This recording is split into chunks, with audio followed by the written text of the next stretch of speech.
The chandeliers of Crestwood House wept light, their crystal tears scattering across the polished marble floor and the mercilessly bright silks of the London season's finest. For Lady Elara Vance, the light was an interrogation. It sought out the faint darn in her glove, the slight tremor in her hand as she held her fan, the carefully constructed placidity of her expression. She was a ghost at this particular feast, a whisper of a scandal in a room that shouted its opulence. 2 years a widow, and society had the memory of an elephant and the compassion of a wolf.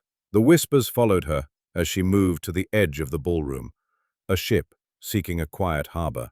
Vance left her with nothing but debts, you know. They say he lost the last of it on a single hand of cards. A tragic figure, to be sure. But what is she to do now? Utterly ruined.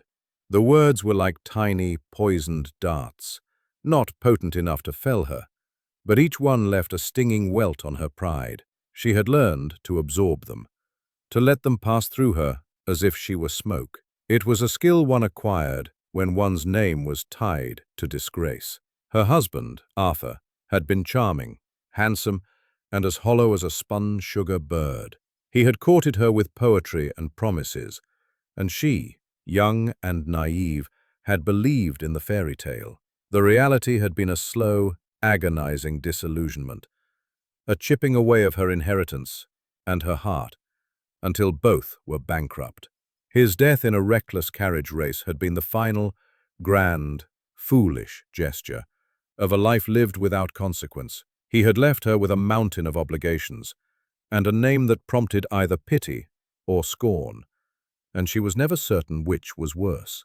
From her alcove, she watched the dancers. They were a kaleidoscope of color and motion, a river of life from which she was irrevocably separated. Young ladies with bright eyes and brighter futures spun in the arms of eligible gentlemen. Their laughter was a language she no longer spoke. Her own future was a narrow, grey road, leading towards a pinched existence as a companion to some aging dowager, a life of quiet servitude where her past could be politely ignored. One would think she would have the decency to remain in the country. A sharp Elara kept her gaze fixed on a point across the room, on a tapestry depicting a hunt where the stag was already cornered, its fate sealed. She would not give Beatrice the satisfaction of a reaction. She would stand here, a statue of dignity, until she could retreat without it looking like a rout. The heat in the room was becoming unbearable, the scent of perfume and wax thick and cloying. Each beat of the waltz felt like a hammer against her temples, and then the river of dancers parted. A silence, sudden and profound, fell over the ballroom. It was not a cessation of noise so much as a collective intake of breath. Through the newly formed channel strode a figure who commanded attention without demanding it. Duke Alastair Beaumont, the Iron Duke, a man carved from granite and shadow, whose immense fortune was matched only by the depth of his reclusiveness. He had not been seen at a London ball in 5 years, not since the tragic death of his wife. His presence here was as shocking as a snowstorm in July. He was taller than any man in the room, his black evening coat a stark slash against the surrounding pastels. His face was a study in severe angles, his dark hair untouched by powder, his eyes holding a chilling stillness. He moved with an unnervating purpose, his gaze sweeping over the assembled crowd with an air of utter disinterest. The whispers started again, but these were different. Awed, fearful. The Duke of Blackwood? What is he doing here? He looks formidable. Elara watched, as fascinated as everyone else. He was a creature of myth, a man spoken of in hushed tones, a tragic figure of a different sort. His grief was legendary, his isolation complete. He was everything their world of frivolous socializing was not. Real, powerful, and profoundly alone. His dark eyes continued their sweep of the room, dismissing debutantes and dowagers with equal indifference. Elara felt a strange, illogical pang of empathy for this powerful man, who looked so entirely out of place. He too was an island. Then his gaze stopped. It settled on her. For a heart-stopping moment, the world seemed to narrow to the space between them. The noise of the ballroom faded to a distant hum. She saw not coldness in his eyes, but a deep, weary emptiness, a vast and desolate landscape. He held her gaze for a beat. Against her ribs, he could not be coming for her. It was impossible, a mistake. He must be heading for someone standing behind her, though a quick glance confirmed she was backed against the cool marble of the wall. He stopped a mere 2 feet from her. The air around him felt colder, charged with a strange intensity. Up close, she could see the fine lines of strain around his eyes, the rigid set of his jaw. He was not a man at ease. He gave a slight, formal bow, a gesture devoid of any of the usual flourish.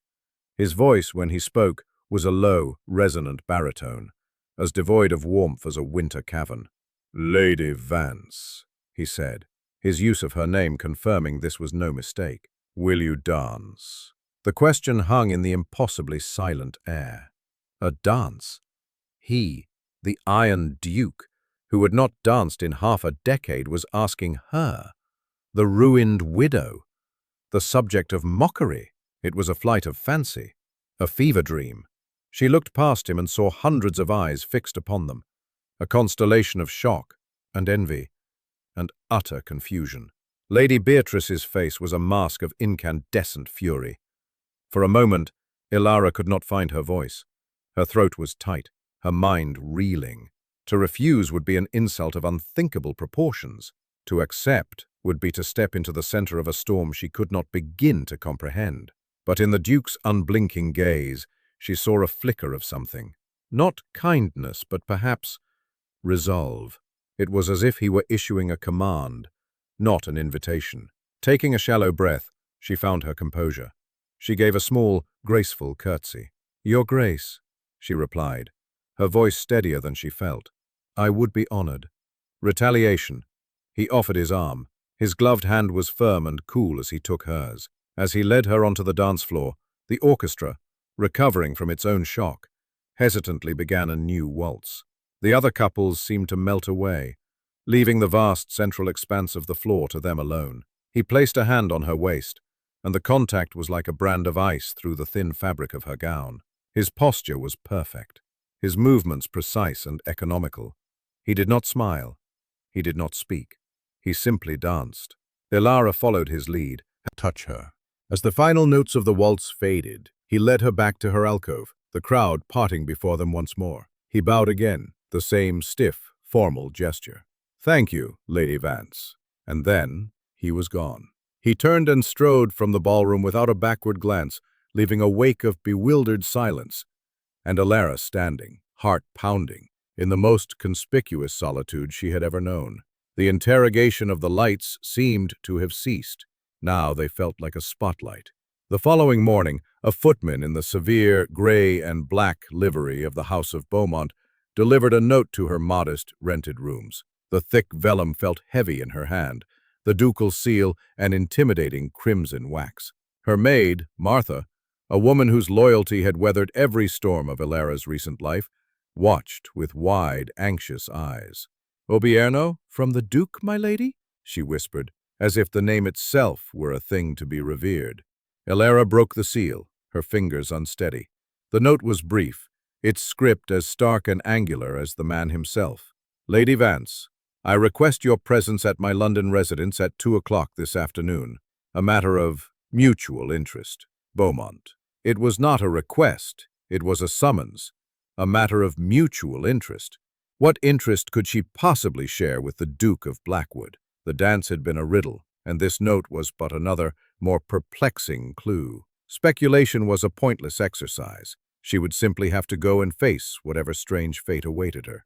She spent the morning in a state of controlled anxiety, choosing her best day dress, a simple but elegant gown of dove gray, and allowing Martha to dress her hair with meticulous care. She would meet this summons with the only currency she had left, her dignity. Beaumont House was a stone behemoth in the heart of Mayfair, a joyless architectural statement of power and wealth. It seemed to turn a cold shoulder to the city, its windows like vacant eyes. A severe butler led her through a cavernous hall where her footsteps echoed on the marble, and the portraits of grim-faced ancestors watched her progress with silent disapproval. The air was still and cold, carrying the faint scent of beeswax and old paper. It was not a home, it was a mausoleum. She was shown into a library. His pallor was that of a man who rarely saw the sun. Please, be seated. He gestured to a severe, high-backed chair opposite his desk. She complied, perching on the edge of the seat, her back ramrod straight. He remained standing, a towering, dark figure against the light. I will not waste your time with pleasantries, my lady. I am not a man for them, he began, his tone flat and businesslike. I have a proposal for you. One I believe you will find advantageous. Elara waited, her heart a slow, heavy drum.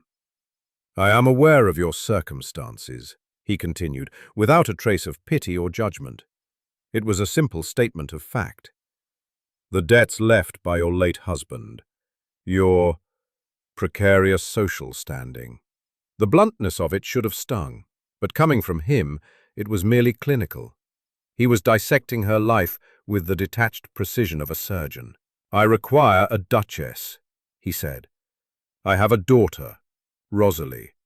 She is 6 years old. She needs a mother. My estate, Blackwood, requires a hostess.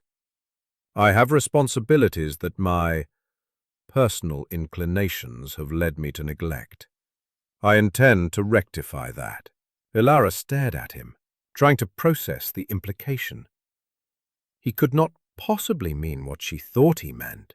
I am proposing marriage, Lady Vance. The words dropped into the silent room like stones into a deep well. Marriage. To him. The idea was so outlandish, so utterly beyond the realm of possibility that she felt a dizzying sense of unreality. You are a lady of impeccable birth, he went on, pacing slowly before the window. You possess grace, and from what I observed last night, a formidable composure under fire. You are a widow, and therefore understand the mechanics of managing a household.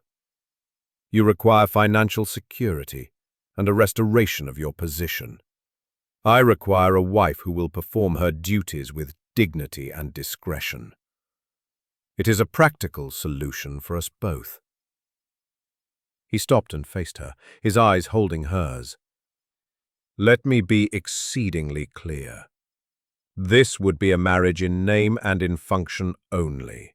I will settle your debts in their... Any hope for warmth, for companionship, for love, it was a devil's bargain, offered by a man who looked as haunted as any creature from a Gothic tale. And yet, what was her alternative? A life of genteel poverty, of whispered insults and condescending pity, of being forever beholden to the charity of others. He was offering her a shield. He was offering her a future, albeit a cold and empty one. He was offering her the chance to be something more than the ruined Lady Vance. And he was offering a child, a mother. The thought of the unknown Rosalie, a little girl growing up in this cold, sad world, struck a chord deep within her. She looked at the Duke, at the fortress he had built around himself. She saw the pain he tried so hard to conceal beneath layers of iron control. Perhaps a gilded cage was better than no cage at all when the wolves were at the door. Her decision, when it came, was swift. It was the choice of a pragmatist, not a dreamer. She had been a dreamer once, and it had led to ruin. Your Grace, she said, her voice clear and firm, rising to meet the challenge in his. I understand your terms. She took a deep breath, sealing her own fate. I accept your proposal. A flicker of something, surprise, relief, passed through his eyes, so quickly it might have been a trick of the light. He gave a single, sharp nod. Very well. My solicitors will call upon yours. We shall be married by special license within the week. He had said it all. The contract was sealed. He turned back to the window, a clear dismissal. Elara rose, her legs feeling strangely weak. As she walked from the room, the silence of the great house seemed to press in on her, a premonition of the life that was to come. She was to be the Duchess of Blackwood. She had been saved, and she had never felt more alone. The journey to Blackwood Manor was a passage from one world to another. The grimy, clamorous reality of London gave way to rolling green countryside, then to the wilder, more dramatic landscape of the north. The air grew sharper, cleaner. The sky seemed larger.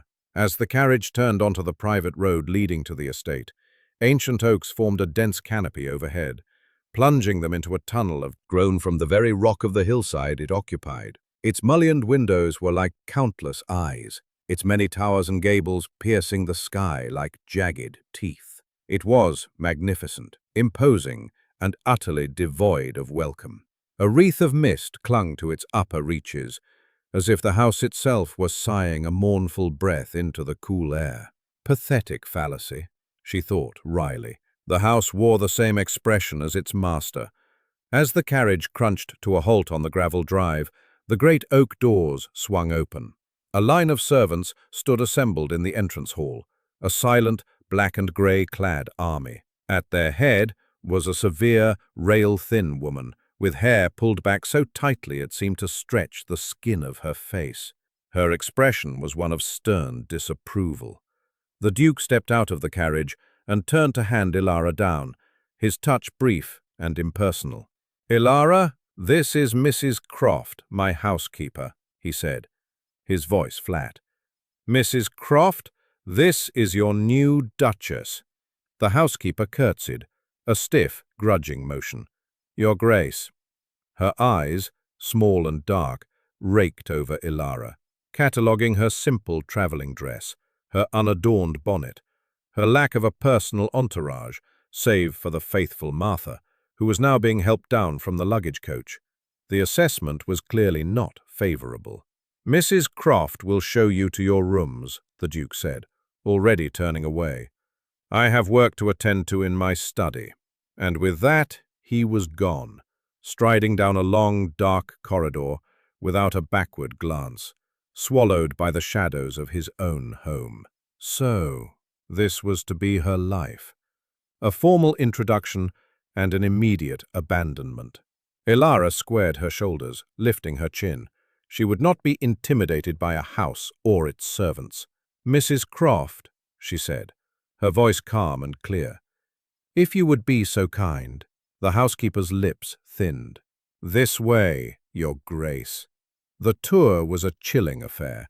Mrs. Croft led her through rooms of breathtaking scale and oppressive gloom. Heavy velvet curtains, thick with the dust of years, blocked out most of the natural light. Furniture stood shrouded in white dust cloths. Vast, rolling park. But they too had the same feeling of disuse, of cold and lonely grandeur. His Grace thought these rooms would be suitable, Mrs. Croft said. The word suitable carrying a faint, unmistakable edge of insult. "They are perfectly fine, thank you, Mrs. Croft," Ilara replied, refusing to be baited. "Please see that my maid, Martha, is given a comfortable room nearby." The housekeeper gave another stiff curtsy and departed, leaving Ilara and Martha alone in the cavernous silence. Martha moved to the window, pulling back the heavy curtains to let in the afternoon sun. Dust motes danced in the sudden shaft of light. "Well," Martha said, her practical tone a welcome anchor in this sea of strangeness. "It's big, I'll give it that. And colder than a banker's heart." She turned to Ilara, her expression softening with concern. "Are you all right, my lady?" Ilara managed a faint smile. "I am the Duchess of Blackwood, Martha. My debts are paid. I am perfectly secure." The word felt hollow, a poor substitute for happy or even content. The first weeks at Blackwood settled into a monotonous routine. Ilara saw her husband only at dinner, an excruciatingly formal affair, held in a dining hall that could have seated 50. They would sit at opposite ends of a ridiculously long, polished table. The vast expanse between them, a perfect metaphor for their marriage. Their conversation was stilted, limited to pleasantries about the weather or inquiries about her comfort. He would eat quickly, his eyes fixed on his plate, and then excuse himself to return to his study. Ilara would be left alone with the portraits of his ancestors, their painted eyes seeming to judge her presence at their table. During the days, she explored the house and the grounds, a lonely ghost in her own right. The staff performed their duties with a quiet, resentful efficiency, managed by the ever-watchful Mrs. Croft. They were loyal to the memory of the first Duchess, and Ilara was an unwelcome usurper. She was a title, a function, but not a mistress of the house, not yet. But there was one part of her new life she had not yet encountered, the child, Rosalie. She inquired about her on the third day. "I should like to meet my daughter," Elara said softly, her heart aching at the sight of the child's profound solitude. "Hello, I am Elara." The little girl did not turn. She did not speak. She gave no sign that she had heard at all. "She does not speak, Your Grace," Miss Finch whispered, wringing her hands. Not for a very long time." Elara's heart constricted. This poor motherless child was the second prisoner of Blackwood's grief. She was the living embodiment of the house's silence. Elara felt a surge of protectiveness, a deep, primal need to reach this lost little soul. Her marriage was a cold contract, but this felt like a duty of the heart. She did not press. She simply pulled up a small chair and sat near the window too. "That is a very beautiful view," she said to the silent child. "So many different kinds of trees." For an hour she sat there, speaking softly about the things she saw outside, about the clouds, about a bird that landed on the windowsill. Rosalie never moved, never spoke, but Elara had the distinct feeling that she was being listened to. When she left, she felt she had made not a breakthrough, but a beginning. Her life at Blackwood now had a purpose beyond mere endurance. There was the house, a sleeping giant she might one day awaken. And there was the child, a silent spring she was determined to coax into flowing. The Duke had offered her a loveless contract, but within its cold confines she was beginning to see the shape of a life she could build for herself, a life of quiet meaning in the heart of all this sorrow. She would endure, and perhaps, in time, she would do more than that. She would prevail. The days bled into weeks, each one a copy of the last, painted in shades of gray and silence. Elara's existence was one of quiet observation. She learned the rhythms of the house, the hushed efficiency of the staff, the tolling of the stable clock, the long hours her husband kept locked away in his study. He was a creature of rigid routine, a man who used work as a shield against the world, against his own home. She learned to read the subtle shifts in his mood by the set of his shoulders or the tightness of his jaw during their silent dinners. She saw not a cruel man, but a man in constant, exhausting pain. Her primary focus became Rosalie. She visited the nursery every day, never convinced Elara's efforts were futile. But Elara was patient. She knew that trust, like a garden, could not be rushed. It had to be cultivated, seed by slow seed. One afternoon, driven by a need for air and a respite from the oppressive stillness of the manor, Elara wandered the grounds. Her explorations led her past a high, crumbling brick wall, half swallowed by ivy. An old iron gate, rusted on its hinges, stood slightly ajar. Curiosity piqued, she pushed it open. The screech of the hinges was a protest against the intrusion. She stepped through and gasped.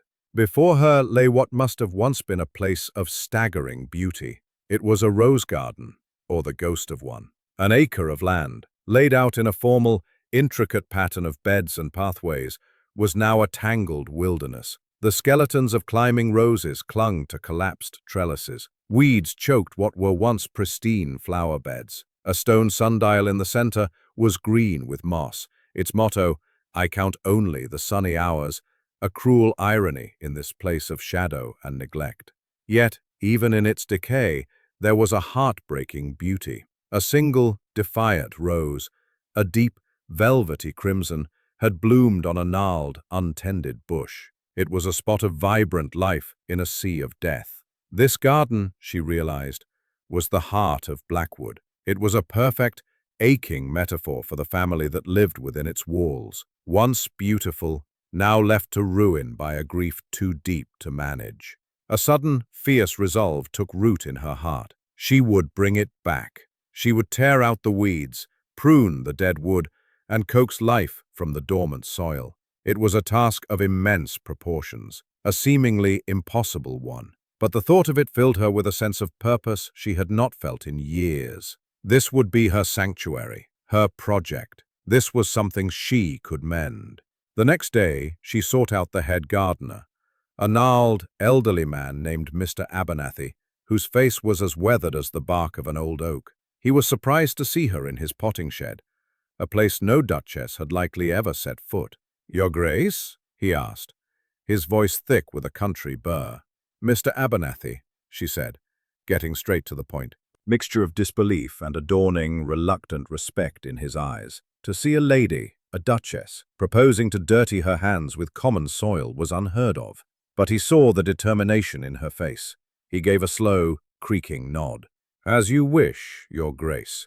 So began her labor. Every morning, after her visit to the nursery, she would change into a sturdy old dress, pull on a pair of thick gloves, and walk to the forgotten garden. The first days were back-breaking. She pulled weeds until her muscles screamed, their roots clinging stubbornly to the earth. She cleared away tangled, thorny overgrowth, her arms and hands collecting a latticework of scratches that she hid under her long sleeves at dinner. Mr. Abernathy, initially watching from a skeptical distance, soon joined her, his old joints protesting, but his spirit seeming to revive with the task. He taught her the names of the roses from the faded copper tags they unearthed. Eglantine, Souvenir de la Malmaison, Gloire de Dijon. He spoke of the first Duchess, Isabel, with a quiet reverence, describing her love for this place, her gentle hands as she tended her flowers. He spoke of her not as a distant, tragic figure, but as a vibrant, living woman. Through his stories, Ilara began to piece together a portrait of the woman whose ghost still haunted these halls. Her work in the garden became a ritual, a form of therapy. The physical exertion cleared her mind. The slow, visible progress, a cleared bed, a pruned bush, a repaired trellis, was a tangible victory against the decay that permeated Blackwood. She was not just restoring a garden, she was carving out a space for herself, a small kingdom of her own making, where life, not death, held sway. She did not know if the Duke was aware of her project. He never mentioned it. She suspected Mrs. Croft had reported it to him, but he gave no sign of approval or disapproval. He remained a distant, silent presence in the house. One rainy afternoon, unable to work in the garden, she was in the nursery with Rosalie. She had brought a pot and some soil, and a small, resilient geranium she had saved from the garden's edge. She sat at the table, humming softly as she carefully repotted the plant. "Even a single flower can make a room feel brighter, don't you think?" she said. Had seen the child make a small, silent miracle. A thrill of hope shot through Ilara, so sharp and bright it almost made her gasp. She remained perfectly still, not wanting to break the spell. Rosalie stood there for another minute, then turned and went back to her chair. But as she sat, her head was turned not towards the empty parkland, but towards the small red flower on the windowsill. It was not a conversation. It was not a hug. It was not a cure. But it was a connection. It was a seed, planted in the silent, waiting soil of a child's heart. And Ilara, the patient gardener, knew that with enough care, even the most barren ground could be persuaded to bloom. The first frost of autumn laid a delicate lacework of silver across the overgrown lawns of Blackwood, a beautiful and melancholic herald of the coming winter. Ilara's days had found their rhythm, a quiet cadence of solitary walks, patient hours in the nursery, and arduous, satisfying work in the garden. She had cleared nearly a third of the rose beds, the neat, dark soil a testament to her persistence. The structure of the garden was re-emerging from the chaos, like the bones of some magnificent, sleeping creature. She still knew next to nothing of her husband. He remained an enigma, a man she lived with but did not know. Their dinners were as silent as ever, the vastness of the dining table a constant, physical reminder of the gulf between them. Yet, she had begun to notice things. Small, almost imperceptible cracks in his iron facade. Sometimes, when he thought she wasn't looking, she would catch an expression of profound weariness on his face, a momentary lapse in his rigid control. She saw that his solitude was not a preference, but a penance. One evening, unable to sleep, she wandered down to the library in search of a book. The house was hushed, the servants long since retired. A single lamp was burning on the large desk, casting a pool of golden light in the immense, book-lined darkness. She had assumed the room would be empty, but as her eyes adjusted, she saw him. Alistair was slumped in the large leather chair behind the desk, his head in his hands, fast asleep. An empty decanter of brandy stood at his elbow, and scattered papers lay before him. He was not the formidable weight and combined with his grief, it was a wonder he could stand at all. For a moment, she stood there looking down at him. What was he dreaming of? What demons did he wrestle with in the quiet of the night? The urge to reach out, to smooth the furrow of pain from his brow, was almost overwhelming, but she resisted. That was not part of their arrangement. She was his duchess, not his confidant. She backed away as silently as she had come and slipped from the room, leaving him to his troubled sleep. The next morning at breakfast, a meal they took separately, he in his study, she in her sitting room, a footman delivered a small tray to her. On it was a single, perfect cup of tea, brewed exactly to her liking, and a note from the Duke. It contained only 3 words: "Thank you, A." The gesture was so small, so simple, yet it felt momentous. It was an acknowledgement, an admission that he had seen her act of quiet kindness. It was the first bridge, however fragile, across the chasm that separated them. A few nights later, another small event shifted the frozen landscape of their lives. Elara was again in the library, not wanting to disturb the sleeping house with her restlessness. She had her sketchbook with her, and by the light of the fire, she was working on a layout for the central beds of the rose garden, trying to recapture the design from the faint indentations still visible in the earth. She was so engrossed in her work that she didn't hear him enter. "What are you doing?" His voice, coming from the shadows behind her, made her jump. She turned, her heart thumping, to see him standing there, a dark silhouette against the firelight. "Your Grace," she stammered, closing the sketchbook instinctively. "I did not hear you. I could not sleep." He moved closer, his gaze falling on the book in her lap. "May I?" he asked. It was a genuine question, not a demand. Hesitantly, she handed it to him. He took it and moved towards the fire, tilting the pages to catch the light. He flipped through the drawings she had made of the birds, the trees, and then he came to the garden plans. He stopped, his posture rigid. He spent a long time looking at one particular page, where she had painstakingly sketched a design for a trellis archway, with a detailed rendering of a climbing rose. Would be angry that she had trespassed on a sacred memory. She had braced herself for a cold reprimand, an order to cease her work immediately. But when he looked up, his eyes were filled not with anger, but with a raw, aching grief that stunned her. It was as if she were looking directly into the wound he kept so carefully hidden. "She planted the first one herself," he said, his voice barely a whisper. "The day after Rosalie was born." He snapped the book shut, the sound like a gunshot in the silent room. He handed it back to her, his movements stiff and abrupt. "It is a good design," he said, his mask of cold composure falling back into place. He turned and walked from the room without another word, leaving Elara with a racing heart and a profound sense of having witnessed something deeply private and significant. He had not condemned her work. He had, in his own broken way, acknowledged it. He had shared a memory. It was the first glimmer of light in the long, dark winter of Blackwood. The true breakthrough, however, came not from the Duke, but from his daughter. A week after the incident in the library, Elara was in the nursery, reading from a book of fairy tales. As she finished a story, she set the book down. The silence stretched, and then a tiny, hesitant voice filled it. "More?" Elara froze, her entire being focused on the sound. She slowly turned her head. Rosalie was looking directly at her, her large, dark eyes wide. "More?" the child repeated, her voice a little stronger this time. It was a rusty, unused sound, but it was the most beautiful thing Elara had ever heard. Tears pricked Elara's eyes, but she blinked them back, not wanting to frighten the child. A slow, radiant smile spread across her face. "Of course, sweetheart," she said, her own voice thick with emotion.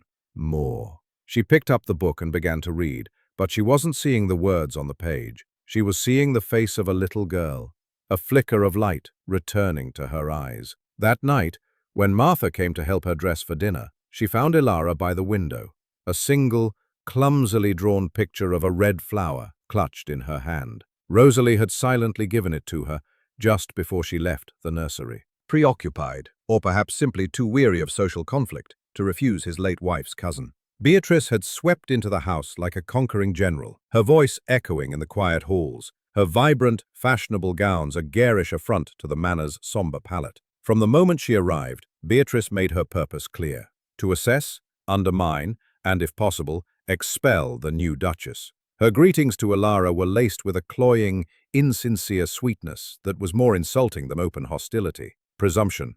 "My dear Ilara," she'd trilled, allowing Ilara's hand to touch hers for a fleeting, cold moment. "How rustic you've become. The country air certainly agrees with you. It has given you such a healthy complexion." The implication was clear. Ilara looked like a common farm girl. Beatrice treated Blackwood as if it were still her cousin Isabel's home, and by extension, her own territory. She would sweep through the rooms, running a critical finger over a tabletop, remarking on the dust, and sighing theatrically. Poor dear Isabel would be heartbroken to see the state of things. Of course, one cannot expect everyone to have her impeccable standards. Every word was a carefully aimed dart, intended to remind Ilara of her status as an outsider, a replacement. The staff, particularly Mrs. Croft, seemed to blossom under Beatrice's presence. They became more attentive, more animated, deferring to her with a warmth and respect they had never shown Ilara. Beatrice had a shared history with them, a connection to the house's golden age, and her presence solidified Ilara's role as the usurper. The focus of Beatrice's most venomous campaign, however, was Ilara's two great projects, the garden and the child. She discovered the restored section of the rose garden one afternoon and made a great show of her dismay. "Good heavens, what is this?" she exclaimed, finding Ilara on her knees by a newly cleared bed. "Ilara, darling, you mustn't. A duchess, grubbing in the dirt like a common laborer. What must the staff think? It is terribly undignified. Besides," she added, her voice dropping to a confidential, pitying whisper, "this was Isabel's sacred space. It feels rather ghoulish, don't you think? Trying to replicate her." Ilara rose slowly. White began to speak in quiet, hesitant sentences to Ilara, would retreat into her shell of silence the moment Beatrice entered the room. The child seemed to instinctively shrink from Beatrice's loud, demanding presence. Beatrice, in turn, treated Rosalie's silence as a personal affront. "Oh, still not speaking," she'd say with a sigh, loud enough for Ilara to hear. "Poor, troubled little thing. It is a shame she has no one who truly understands her. My cousin Isabel had such a way with her." The tension in the house grew thick and suffocating. Dinners became an exercise in torture. Beatrice would dominate the conversation, filling the space between Ilara and Alistair with glittering, malicious chatter. She reminisced endlessly about Isabel, painting a portrait of a saintly, perfect creature that no living woman could ever hope to emulate. Alistair would sit through these monologues in stony silence, his face a grim mask, retreating even further into himself. Ilara felt as if she were slowly being erased. The crisis came on a cold, blustery afternoon. Ilara was in her sitting room, mending a tear in one of Rosalie's dresses, when she heard a child's scream from the direction of the West Wing. It was a sound of pure terror, sharp and piercing, and it ripped through the quiet of the house. Ilara's blood ran cold. She dropped the dress and ran. The scream came again, followed by Beatrice's sharp, scolding voice. "Stop this nonsense at once! It is just a dusty old room!" Ilara flew down the corridor, her heart hammering against her ribs. She reached the junction to the forbidden West Wing. The velvet rope that had blocked it for 5 years had been unhooked and lay discarded on the floor. Standing in the archway, her face a mask of fury and frustration, was Beatrice, and, cowering on the floor just inside the wing, her small body trembling uncontrollably, was Rosalie. The door to the first room of the wing, what must have been Isabel's sitting room, was open. Ilara could see furniture shrouded in white cloths, like a room full of ghosts. Beatrice had dragged the child to the one place in the house that was a monument to her loss. "What have you done?" Ilara breathed, her voice shaking with a rage she had never known she possessed. "I was palm up." Rosalie was sobbing now, deep, ragged gasps for air that tore at Ilara's heart. The child was in the grip of a full-blown panic attack. "It's all right, sweetheart," Ilara murmured, moving closer. "Let's leave this sad old room. Let's go back to the nursery and I'll read to you." Rosalie's terrified eyes locked on hers. Slowly, shakily, the little girl's hand crept into Ilara's. Her small fingers were like ice. Ilara gently squeezed them, offering what warmth and strength she could. She helped the child to her feet, wrapping a fiercely protective arm around her trembling shoulders. "You are a fool, Beatrice," Ilara said, her voice quiet and deadly as she turned to face her. "A cruel, thoughtless fool. How dare you?" Beatrice began, her face flushed with anger. "I am only—" "Enough." The single word, spoken in a voice of lethal cold, cut through the air like a blade. Both women turned. Alistair stood at the end of the corridor, his face a thundercloud. How long he had been standing there, Ilara didn't know, but he had clearly seen enough. He strode towards them, his eyes burning with a cold fire, fixed on Beatrice. He did not even glance at Ilara or the trembling child she held. His entire, formidable presence was focused on the woman who had violated the sanctity of his home and terrorized his daughter.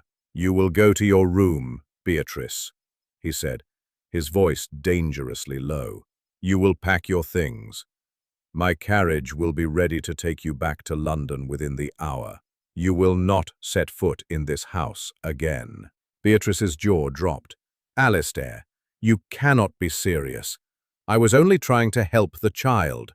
"You terrorized my daughter," he stated, each word a chip of ice. "And you trespassed in a part of this house that is closed. Your presence here is no longer welcome. Leave. Now." There was no arguing with him. The Iron Duke was fully present, and his authority was absolute and terrifying. Beatrice, for the first time, looked truly afraid. She shot Ilara a look of pure hatred, then turned and swept away down the hall, her righteous indignation collapsing into a hurried, uneasy alliance had been forged in the crucible of that terrible moment. The enemy had been vanquished, but the battle had left them all, the living and the dead, exposed and vulnerable. The aftermath of Beatrice's banishment left a strange, vibrating silence in the house. Rosalie fell ill with a fever, her small body overwhelmed by the shock and terror of the confrontation. For 2 days and nights she was delirious, tossing and turning in her small bed, crying out for a mother she could not remember. Miss Finch was beside herself with anxiety, and the doctor, a grim-faced man from the village, could only prescribe cool cloths and quiet. Ilara refused to leave the child's side. She took up a vigil in a chair by the nursery bed, dismissing Miss Finch and the maids, wanting to be the one constant, calming presence for Rosalie. She bathed the child's forehead with lavender-scented water, held her small hand, and murmured soothing words and half-remembered lullabies for hours on end. She dozed fitfully in the chair, waking at the slightest sound. In those long, dark hours, the contract she had made with the Duke faded into irrelevance. This was not a duty, it was a devotion. Rosalie was not the Duke's daughter, she was hers. On the second night, the storm that had been threatening finally broke. Rain lashed against the window panes, and wind howled around the eaves of the old manor, a reflection of the turmoil within. In a brief moment of lucidity, Rosalie's fever-bright eyes opened and found Ilara's. "Don't leave," the child whispered, her voice a dry rasp. "Never," Ilara promised, her own voice thick with emotion as she smoothed the damp hair from the child's brow. "I will never leave you."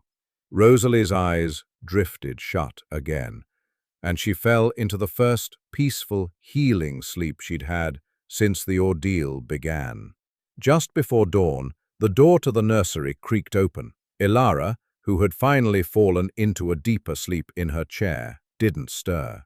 Alistair stood in the doorway, a dark, silent sentinel. The lamp on the bedside table cast a soft glow on the scene before him. His daughter, sleeping peacefully for the first, a complex and painful cocktail of gratitude, admiration, and a deep, soul-shaking guilt. He had brought her here to be a functionary, a placeholder, and she had instead become the heart of his home. He had offered her nothing but a cold and empty life, and she was single-handedly battling the darkness that he had allowed to fester for so long. He stepped quietly into the room, retrieved a quilt from a nearby chest, and gently draped it over Ilara's sleeping form. His fingers brushed her shoulder, and the brief contact sent a jolt through him, a warmth he had not felt in an eternity. He stood for another moment, a silent guardian over the two people who were, against all his intentions, becoming his family. Then he retreated as silently as he had come, his mind in turmoil. By the next afternoon, Rosalie's fever had broken. She woke up weak but clear-eyed, asking for a glass of water and a story. The relief that flooded through Ilara was immense, leaving her feeling lightheaded and profoundly weary. After ensuring Rosalie was comfortable and taking some broth, she finally left the nursery, seeking the restorative power of fresh air. She went to her garden. The storm had passed, leaving the world washed clean and smelling of damp earth and wood smoke. The sun was breaking through the clouds, casting a watery, golden light over the grounds. She walked through the neatened beds, her feet sinking slightly into the soft, damp soil. The work of her hands was a comforting sight, a small pocket of order and burgeoning life. She heard footsteps on the gravel path behind her and turned, expecting Mr. Abernathy. It was the Duke. He stopped a few feet away from her, his usual formidable posture somehow lessened. He looked haggard, as if he hadn't slept in days. "The doctor says her fever is gone," he said, his voice quiet. "He said she will be fine." "Yes," Ilara confirmed, her own voice soft. "She is a strong little girl." They stood in silence for a moment, the only sounds the dripping of water from the branches and the distant call of a crow. "I came to thank you," he said finally, his gaze fixed on a dormant rosebush. "For what you did for Rosalie. For everything. She is my daughter now too," Ilara said simply. "I did what any mother would do." His throat worked, and he looked at her then.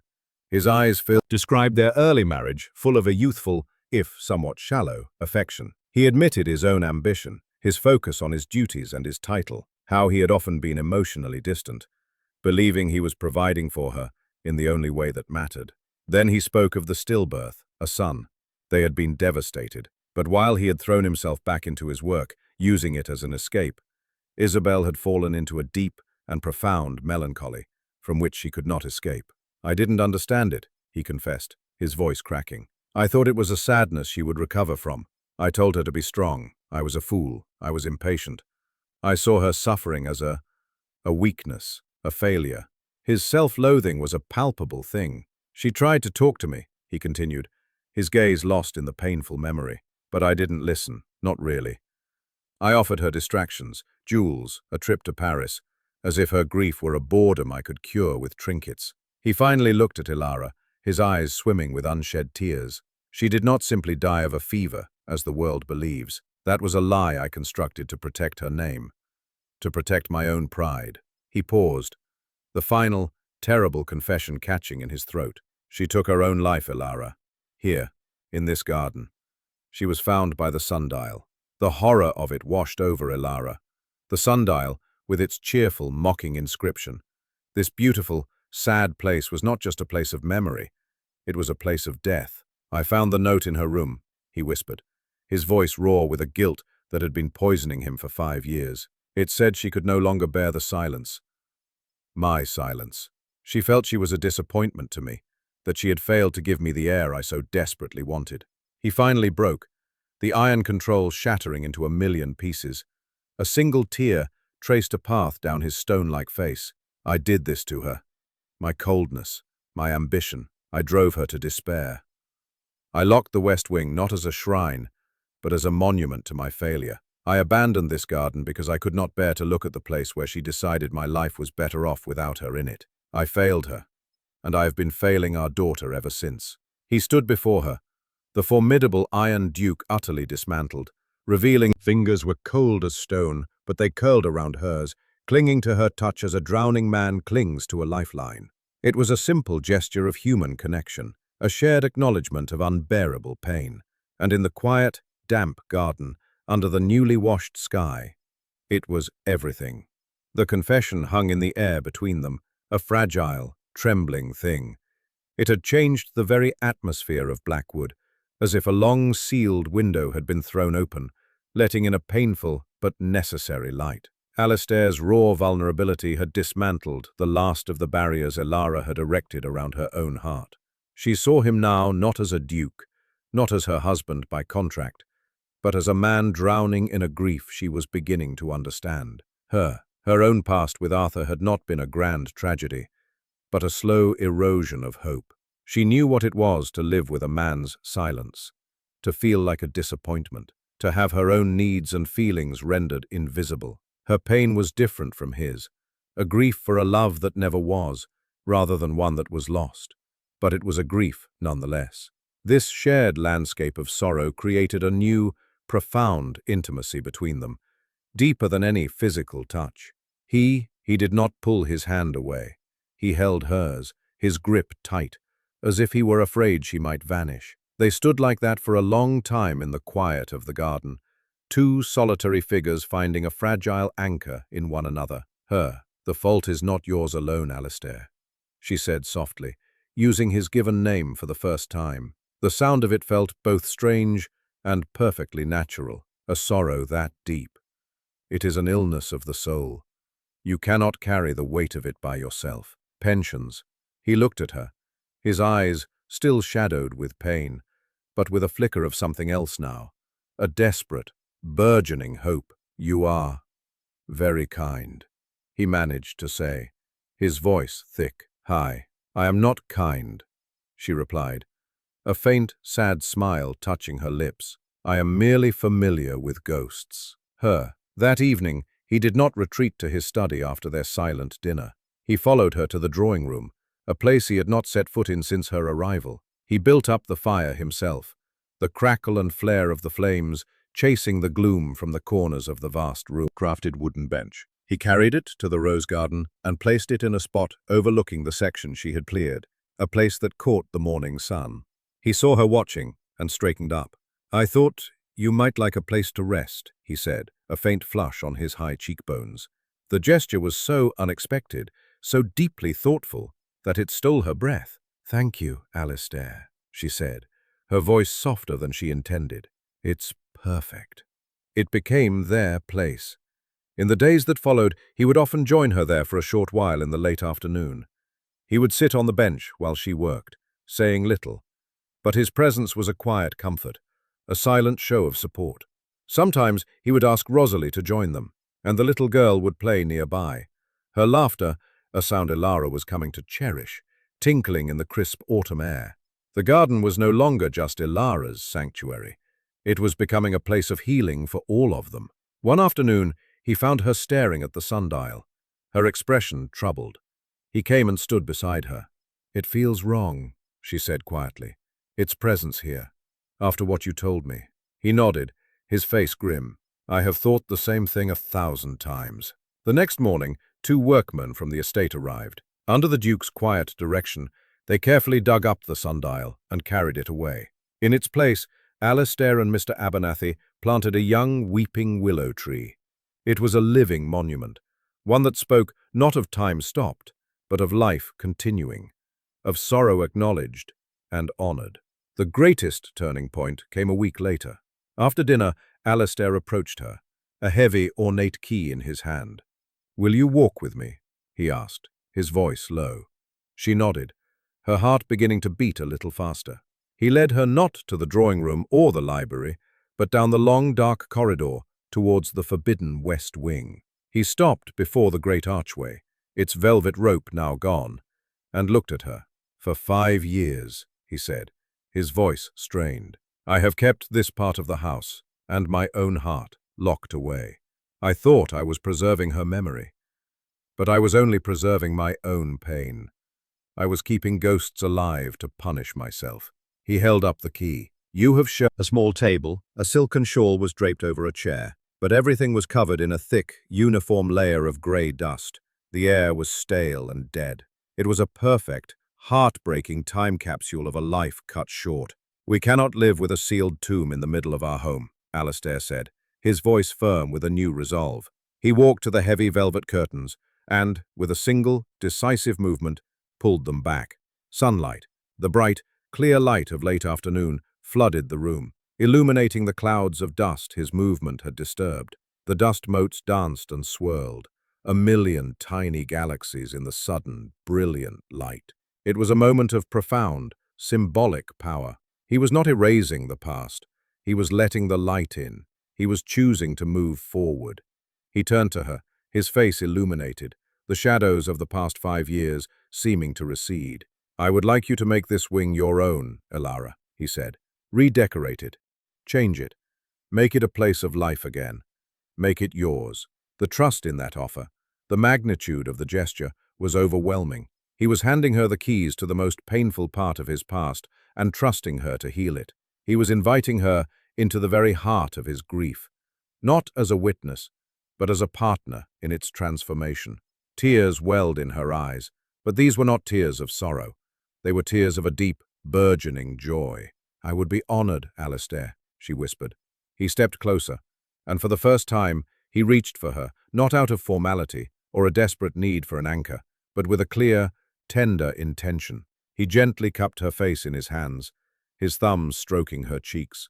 The touch was electric, a current of warmth and feeling that coursed through her. "I married you for the most cold and selfish of reasons," he said, his dark eyes searching hers. "But you, with your quiet strength, your incredible compassion, you have saved me, Elara. You have saved us all." And then, in the sun-drenched, dusty room, surrounded by the ghosts of the past and the promise of a future, he lowered his head and kissed her. It was not a kiss of wild passion, but of profound gratitude, of deep, soulful connection. It was a kiss that tasted of sorrow and redemption. The wing was transformed from a place of sorrow into a bright, elegant suite of rooms. A new sitting room for Elara, a music room, and a sun-filled conservatory. Life was flowing back into the forgotten corners of the manor. The change in Alistair was even more profound. The Iron Duke, the man of shadows and silence, began to live in his own home. He started leaving his study door open.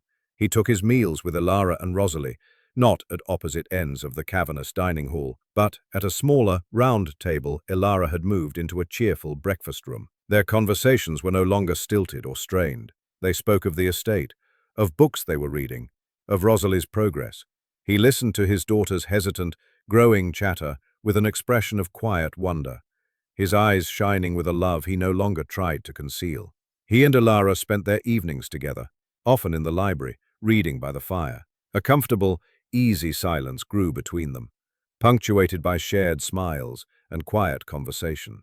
The physical distance that had once defined their relationship had vanished, replaced by a natural, unforced proximity.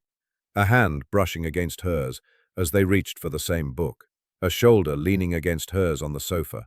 These small, incidental touches were a constant, reassuring current of connection. The love between them grew not in grand declarations, but in the soil of these everyday moments. It was in the way he brought her a cup of tea without her asking, when she looked tired from her work in the garden. It was in the way she left a book she thought he would enjoy on the table in his study. It was in the shared, knowing glances they exchanged over Rosalie's head when the child said something particularly charming. Their kiss in the West Wing had not been followed by a cascade of passion, but by a deepening emotional intimacy that was, to Elara, far more precious. It was a slow, deliberate courtship, taking place after the wedding. A gentle, careful exploration of the new territory they had discovered in each other's hearts. They were learning each other, not as a duke and his duchess, but as Alistair and Elara. One evening, a few weeks before Christmas, snow began to fall.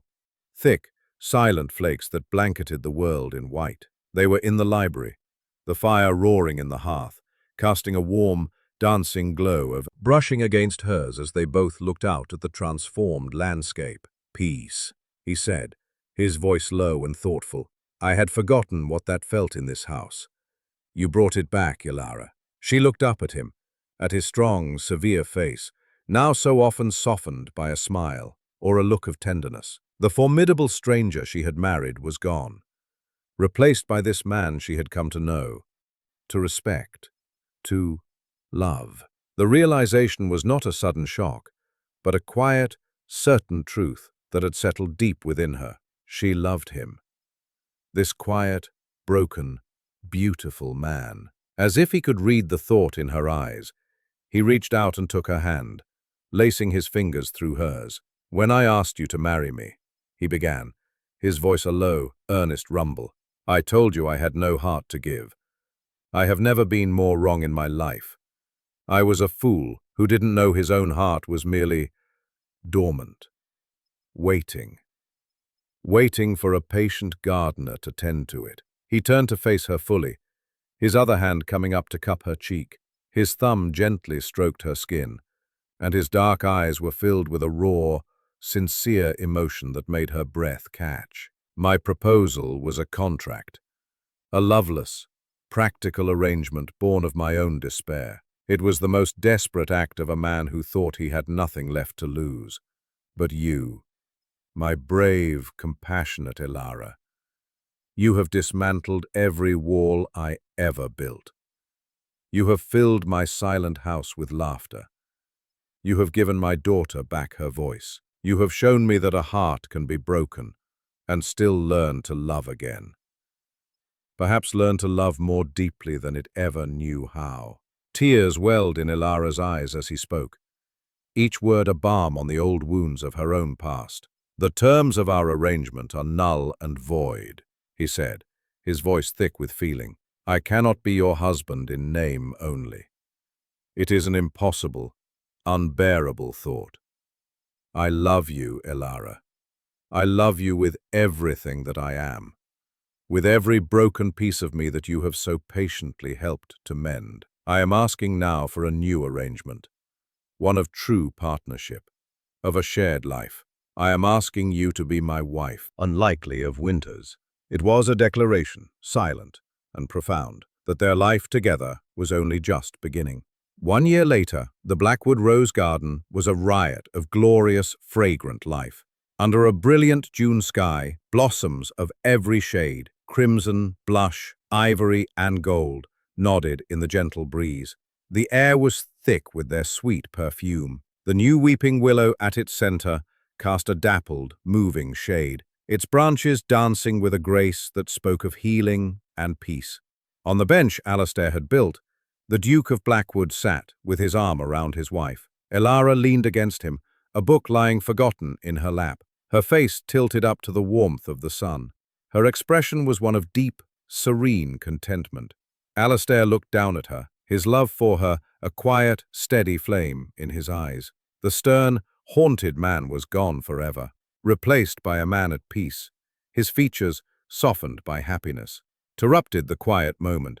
Rosalie, now a vibrant, chattering 7-year-old, chased a large yellow butterfly across the lawn, her dark curls bouncing. She was no longer a pale, silent ghost, but a child full of life and joy.